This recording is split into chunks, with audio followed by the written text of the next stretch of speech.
எல்லாருக்கும் வணக்கம். இன்னைக்கு ஈஸியாக லேசியாக ஒரு பொட்டேட்டோ ஃப்ரை. எனக்கு இன்னைக்கு கொஞ்சம் ஒர்க் இருந்ததுங்க, ஷெல்ஃப்லாம் அடுக்கி வைக்க வேண்டியிருந்தது.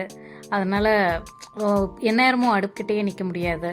ஸோ ரொம்ப லேசியாக ஈஸியாக பண்ணக்கூடிய ஒரு பொட்டேட்டோ ஃப்ரை தான் இன்றைக்கி பண்ண போகிறோம்.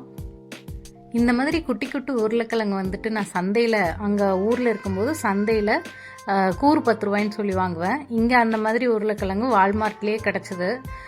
ஸோ அதை வாங்கிட்டு வந்தாச்சு. இப்போ பாக்கெட்டை பிரித்து ஒரு குக்கருக்குள்ளார உருளைக்கிழங்கு எல்லாத்தையும் அப்படியே தோலோடு போட்டு தண்ணியை ஊற்றி உப்பை போட்டு வச்சிட வேண்டியது தான். வச்சாச்சா? இனி நமக்கு அடுப்புக்கிட்ட கொஞ்சம் நேரத்துக்கு வேலை இல்லை. ஒரு 4 விசில் வரைக்கும் விட்டுறலாம். 4 விசில் வந்ததுக்கப்புறமா அடுப்புலேருந்து நகர்த்தி வச்சுட்டு மறுபடியும் நம்ம வேறு வேலை ஏதாவது பார்க்குறதுக்கு போகலாம். இந்த அடுப்பு பாருங்களேன், 4 பர்னர் கொடுத்துருக்காங்க. இன்றைக்கு 4மே இண்டக்ஷன் ஸ்டவ் மாதிரி தான் இருக்குது. ஆனால் ரொம்ப கொஞ்சம் லேட் ஆகுது, சட்டு சட்டுன்னு ஆகிறது இல்லை. அதே மாதிரி பர்னர் சூடாக இருக்கிற நேரத்தில் மேலே கையை வச்சோம் அப்படின்னா ரொம்ப கஷ்டம், காயமாகிறதுக்கு நிறைய வாய்ப்பு இருக்குது. ஆனால் என்ன, மேலே மைக்ரோவேவ் அவனும் கீழே சாதாரண பேக்கிங் அவனும் கொடுத்துருக்காங்க. இந்த பேக்கிங் அவனில் தான் நான் தோசைக்கெல்லாம் மாவு அரைச்சோம் அப்படின்னா உள்ளே பாத்திரத்தை வச்சு ஒரு 1 மினிட் ப்ரீ ஹீட் பண்ணிவிட்டு உள்ளே பாத்திரத்தை வச்சு க்ளோஸ் பண்ணோம் அப்படின்னா மாவு நல்லா பொங்கி வரும். இல்லைன்னா வெயில் காலத்துக்கு ஓகே, குளிர்காலத்தில் பொங்குறது ரொம்ப கஷ்டம். அதனால இந்த மாதிரி ப்ரீ ஹீட் பண்ணிவிட்டு உள்ளே வச்சிட்டோம் அப்படின்னா கண்டிப்பாக வெயில் காலத்தில் எப்படி பொங்குதோ அதே மாதிரி மாவு ஈஸியாக பொங்கி வந்துடுது.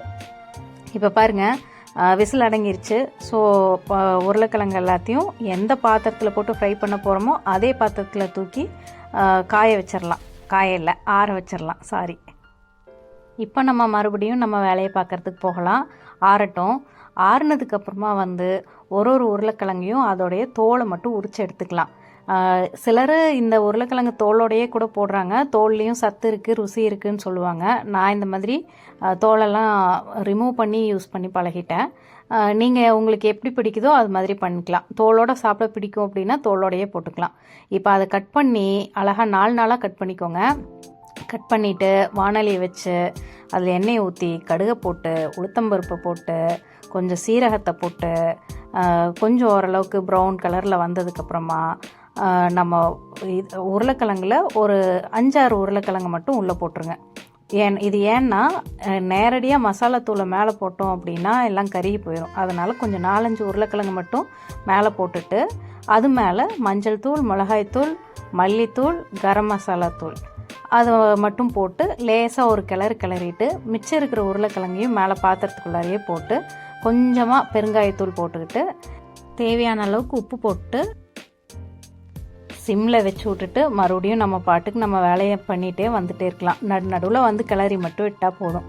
கடைசியில் வரும்போது பார்த்திங்கன்னா அழகாக கோல்டன் ப்ரௌன் கலரில் சும்மா பொன்னிறமாக செவன்னு அருமையாக இருக்குங்க. இப்போ இதில் பாதி உருளைக்கிழங்கு எடுத்து நம்ம பாத்திரத்துக்கு மாற்றிட்டு மீதி இருக்கிற உருளைக்கிழங்கு மேலே நம்ம சாதத்தை போட்டு நல்லா மசிச்சு பிசைஞ்சுக்கணுங்க. பிசைஞ்சிட்டு இதுக்கு மேலே எதுவுமே வேண்டாம், ரசம் வேண்டாம், தயிர் வேண்டாம், எதுவுமே வேண்டாம். ஒரு ஊறுகாயோ இல்லை ஒரு வத்தலோ வச்சு சாப்பிட்டு பாருங்களேன், அவ்வளோ அருமையாக இருக்கும். இதையே நான் ஈஸி லேசின்னு சொன்னேன் அப்படின்னா அடுப்புக்கிட்டேயே நின்றுட்டுருக்கணும்னு அவசியம் இல்லை.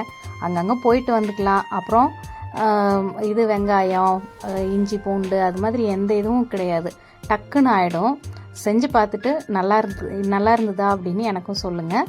வீடியோ பிடிச்சிருந்ததுன்னா லைக் பண்ணுங்கள், சப்ஸ்கிரைப் பண்ணிக்கோங்க சேனலுக்கு. நன்றி, வணக்கம்.